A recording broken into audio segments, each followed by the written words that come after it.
Biotic Design es diseñar para la vida, es diseñar para construir un futuro sostenible, para promover la inclusión y la diversidad, para promover la creatividad abierta, la innovación experimental y las comunidades colaborativas.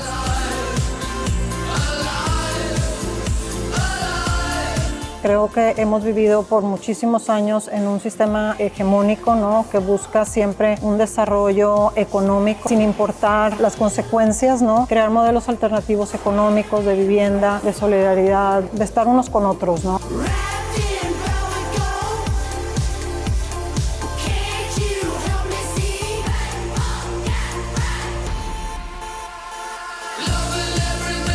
Mis proyectos son las personas participando las que construyen el proyecto, pero no solo las personas, sino las situaciones y las relaciones que todo el proyecto genera. A través del arte podemos encontrar nuevos puntos de vista y perspectivas para relacionarnos y construir ciudad.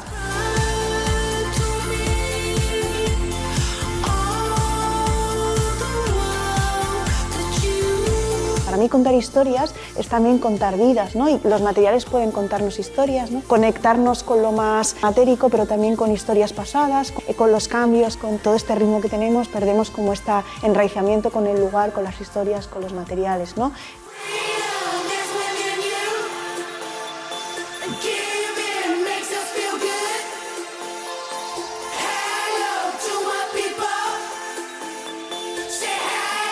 El diseño muchas veces ha sido una herramienta del poder para perpetuar unas dinámicas que le favorecen a este, y yo creo que ya no estamos ahí. Y prueba de ello es que la Design Week de Bilbao se basa en unos principios que efectivamente buscan recomponer todas estas dinámicas y volver a darle un sentido a lo que es el diseño y a el papel que tiene en la sociedad que nosotros habitamos y en la que conforma.